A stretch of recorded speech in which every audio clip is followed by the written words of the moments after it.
ओम नमो भगवते वासुदेवाय। नमस्कार दोस्तों, स्वागत है आप सभी का हमारे चैनल भक्ति ज्ञान में। दोस्तों आइए सुनते हैं श्रीमद् भागवत महापुराण की कथा। श्री सुखदेव जी कहते हैं, परीक्षित, जैसे वायु बादलों से सूर्य को और धुएं से आग को ढक देती है, किंतु वास्तव में वे ढकते नहीं, उनका प्रकाश फिर फैलता ही है, वैसे ही मगधराज जरासंध ने भगवान श्री कृष्ण और बलराम के सामने आकर अपनी बहुत बड़ी बलवान और अपार सेना के द्वारा उन्हें चारों ओर से घेर लिया। यहाँ तक कि उनकी सेना रथ, ध्वजा, घोड़ों और सारथियों तक का दिखना भी बंद हो गया। मथुरापुरी की स्त्रियां अपने महलों की अटारियों, छज्जों और फाटकों पर चढ़कर युद्ध का कौतुक देख रही थीं। जब उन्होंने देखा कि युद्ध भूमि में भगवान श्री कृष्ण की गरुड़ चिन्ह से चिन्हित और बलराम जी की ताल चिन्ह से चिन्हित ध्वजा वाले रथ नहीं दिख रहे हैं, तब वे शोक के आवेग से मूर्छित हो गईं। जब भगवान श्री कृष्ण ने देखा कि शत्रु सेना के वीर हमारी सेना पर इस प्रकार बाणों की वर्षा कर रहे हैं, मानो बादल पानी की अनगिनत बूंदें बरसा रहे हों, और हमारी सेना उससे अत्यंत पीड़ित व्यथित हो रही है, तब उन्होंने अपने देवता और असुर दोनों से सम्मानित सांग धनुष का टंकार किया। इसके बाद वे तरकस्मे से बाण निकालने, उन्हें धनुष पर चढ़ाने और धनुष की डोरी खींचकर झुंड के झुंड बाण छोड़ने लगे। उस समय उनका वह धनुष इतनी फुर्ती से घूम रहा था, मानो कोई बड़े वेग से अलात चक्र लुकारी घुमा रहा हो। इस प्रकार भगवान श्री कृष्ण जरासंध की चतुरंगनी हाथी, घोड़े, रथ और पैदल सेना का संहार करने लगे। इससे बहुत से हाथियों के सिर कट गए और वे मर मर कर गिरने लगे। बाणों की बौछार से अनेकों घोड़ों के सिर धड़ से अलग हो गए। घोड़े, ध्वजा, सारथी और रथियों के नष्ट हो जाने से बहुत से रथ बेकाम हो गए। पैदल सेना की बाहें, जांग और सिर आदि अंग प्रत्यंग कट कट कर गिर पड़े। उस युद्ध में अपार तेजस्वी भगवान बलराम जी ने अपने मूसल की चोट से बहुत से मतवाले शत्रुओं को मार मार कर उनके अंग प्रत्यंग से निकले हुए खून की सैकड़ों नदियां बहा दी। कई मनुष्य कट रहे हैं तो कई हाथी और घोड़े छटपटा रहे हैं।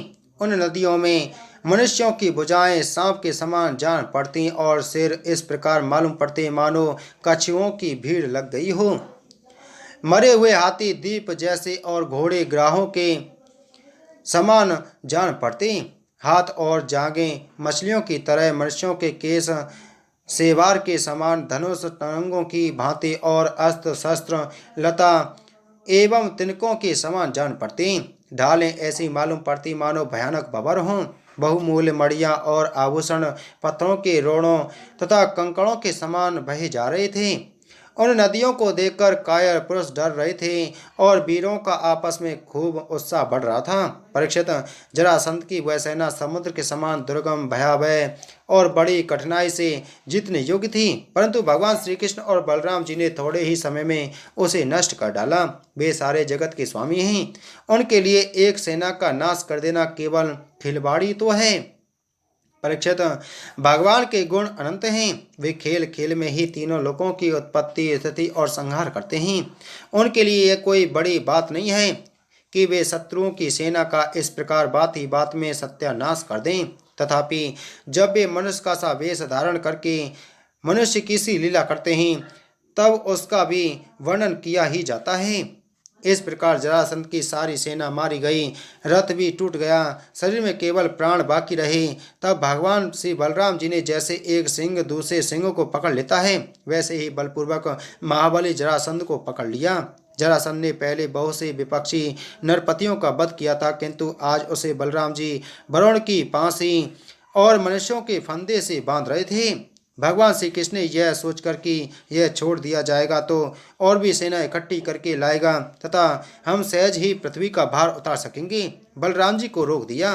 बड़े बड़े सूरवीर जरासंध का सम्मान करते थे, इसलिए उसे इस बात पर बड़ी लज्जा मालूम हुई कि मुझे श्री कृष्ण और बलराम ने दया करके दीन की भांति छोड़ दिया है।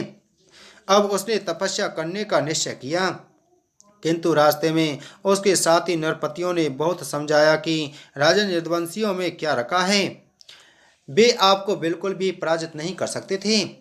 आपको प्रारब्ध बस ही नीचा देखना पड़ा है। हम लोगों ने भगवान की इच्छा फिर विजय प्राप्त करने की आशा आदि बतलाकर तथा लौकिक दृष्टांत एवं युक्तियां दे देकर यह बात समझा दी कि आपको तपस्या नहीं करनी चाहिए। परीक्षित, उस समय मगध राज जरासंध की सारी सेना मर चुकी थी। भगवान बलराम जी ने उपेक्षा पूर्वक उसे छोड़ दिया था। इससे वह बहुत उदास होकर अपने देश मगध को चला गया। परीक्षित, भगवान श्री कृष्ण की सेना में किसी का बाल भी बांका न हुआ और उन्होंने जरासंध की 23 अक्षौणी सेना पर, जो समुद्र के समान थी, सहजी विजय प्राप्त कर ली। उस समय बड़े बड़े देवता उन पर नंदनवन के पुष्पों की वर्षा और उनके इस महान कार्य का अनुमोदन प्रशंसा कर रहे थे। जरासंध की सेना के पराजय से मथुरावासी भय रहित हो गए और भगवान श्री कृष्ण की विजय से उनका हृदय आनंद से भर रहा था। भगवान श्री कृष्ण आकर उनमें मिल गए। सूत, मागध और बंदीजन उनकी विजय के गीत गा रहे थे। जिस समय भगवान श्री कृष्ण ने नगर में प्रवेश किया, उस समय वहां शंख, नगारे, भेरी, तुरई, वीणा, बांसुरी और मृदंग आदि बाजे बजने लगे। मथुरा की एक एक सड़क और गली में छिड़काव कर दिया गया था। चारों ओर हंसते खेलते नागरिकों की चहल पहल थी। सारा नगर छोटी छोटी झंडियों और बड़ी बड़ी विजय पताकाओं से सजा दिया गया था। ब्राह्मणों की वे ध्वनि गूंज रही थी और सब ओर आनंद उत्सव के सूचक बंदरबान बांध दिए गए थे। जिस समय श्री कृष्ण नगर में प्रवेश कर रहे थे, उस समय नगर की नारियां प्रेम और उत्कंठता से भरे हुए नेत्रों से उन्हें स्नेहपूर्वक निहार रही थीं और फूलों के हार, दही, अक्षत और जौ आदि के अंकुरों की उनके ऊपर वर्षा कर रही थीं। भगवान श्री कृष्ण रंगभूमि से अपार धन और वीरों के आभूषण ले आए थे। वह सब उन्होंने यदुवंशियों के राजा उग्रसेन के पास भेज दिया। परीक्षित, इस प्रकार सहस्त्रवार 23 अक्षौणी सेना इकट्ठी करके मगध राज जरासंध ने भगवान श्री कृष्ण के द्वारा सुरक्षित यदुवंशियों से युद्ध किया, किंतु यादवों ने भगवान श्री कृष्ण की शक्ति से हर बार उसकी सारी सेना नष्ट कर दी। जब सारी सेना नष्ट हो जाती, तब यदुवंशियों की उपेक्षा पूर्वक छोड़ देने पर जरासंध अपनी राजधानी में लौट जाता। जिस समय 18वां संग्राम छिड़ने ही वाला था, उसी समय नारद जी का भेजा हुआ वीर काल्यवन दिखाई पड़ा। युद्ध में काल्यवन के सामने खड़ा होने वाला वीर संसार में दूसरा कोई न था। उसने जब यह सुना कि यदुवंशी हमारे ही जैसे बलवान हैं और हमारा सामना कर सकते हैं, तब 3 करोड़ मलेच्छों की सेना लेकर उसने मथुरा को घेर लिया। काल्यवन की यह असमय चढ़ाई देखकर भगवान श्री कृष्ण ने बलराम जी के साथ मिलकर विचार किया, अहो, इस समय तो यदुवंशियों पर जरासंध और काल्यवन ये दो विपत्तियां एक साथ मंडरा रही हैं। आज इस परम बलशाली यवन ने हमें आकर घेर लिया है और जरासंध भी आज, कल या परसों में आ ही जाएगा। यदि हम दोनों भाई इसके साथ लड़ने में लग गए और उसी समय जरासंध भी आ गया, तो वह हमारे बंधुओं को मार डालेगा या तो कैद करके अपने नगर में ले जाएगा, क्योंकि वह बहुत बलवान है।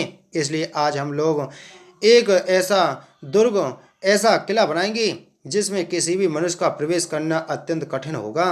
अपने स्वजन संबंधियों को उसी किले में पहुंचाकर फिर इस यवन का वध कराएंगे। बलराम जी ने इस प्रकार सलाह करके भगवान श्री कृष्ण ने समुद्र के भीतर एक ऐसा दुर्गम नगर बनवाया जिसमें सभी वस्तुएं अद्भुत थीं और उस नगर की लंबाई चौड़ाई 48 कोस की थी। उस नगर की एक एक वस्तु में विश्वकर्मा का विज्ञान, वास्तु विज्ञान और शिल्पकला की निपुणता प्रकट होती थी। उसमें वास्तुशास्त्र के अनुसार बड़ी बड़ी सड़कों, चौराहों और गलियों का यथास्थान ठीक ठीक विभाजन किया गया था। वह नगर ऐसे सुंदर सुंदर उद्यानों और विचित्र विचित्र उपवनों से युक्त था जिसमें देवताओं के वृक्ष और लताएं लहलहाती रहती थीं। सोने के इतने ऊंचे ऊंचे शिखर थे जो आकाश से बातें करते थे। इस स्फटिक मणि की अटारियां और ऊंचे ऊंचे दरवाजे बड़े ही सुंदर लगे थे। अन्न रखने के लिए चांदी और पीतल के बहुत से कोठे बने हुए थे। वहां के महल सोने के बने हुए थे और उन पर कामदार सोने के कलश सजे हुए थे। उनके शिखर रत्नों के थे तथा गज पतने की बनी हुई बहुत भली मालूम होती थी। इसके अतिरिक्त उस नगर में वासुदेवता के मंदिर और छज्जे भी बहुत सुंदर सुंदर बने हुए थे। उसमें चारों वर्ण के लोग निवास करते थे। और सबके बीच में यदुवंशियों के प्रधान उग्रसेन जी, वसुदेव जी, बलराम जी तथा भगवान श्री कृष्ण के महल जगमगा रहे थे। परीक्षित, उस समय देवराज इंद्र ने भगवान श्री कृष्ण के लिए पारिजात वृक्ष और सतर्मा सभा को भेज दिया। वह सभा ऐसी दिव्य थी कि उसमें बैठे हुए मनुष्य को भूख प्यास आदि मृत्युलोक के धर्म नहीं छू पाते थे। वरुण जी ने ऐसे बहुत से श्वेत घोड़े भेज दिए जिनका एक एक कान श्याम वर्ण का था और जिनकी चाल मन के समान तेज थी। धनपति कुबेर जी ने अपनी 8 निधियां भेज दी और दूसरे लोकपालों ने भी अपनी अपनी विभूतियां भगवान के पास भेज दी। परीक्षित, सभी लोकपालों को भगवान श्री कृष्ण ने ही उनके अधिकार के निर्वाह के लिए शक्तियां और सिद्धियां दी हैं। जब भगवान श्री कृष्ण पृथ्वी पर अवतीर्ण होकर लीला करने लगे तब सभी सिद्धियां उन्होंने भगवान के चरणों में समर्पित कर दी। भगवान श्री कृष्ण ने अपने समस्त स्वजन संबंधियों को अपने अचिंत्य महाशक्ति योग माया के द्वारा द्वारका में पहुंचा दिया। शेष प्रजा की रक्षा के लिए बलराम जी को मथुरापुरी में रख दिया और उनसे सलाह लेकर गले में कमलों की माला पहने बिना कोई अस्त्र शस्त्र लिए स्वयं नगर के बड़े दरवाजे से बाहर निकल आए। बोलो श्रीमद् भागवत महापुराण की जय। बोलो श्री कृष्ण चंद्र भगवान की जय।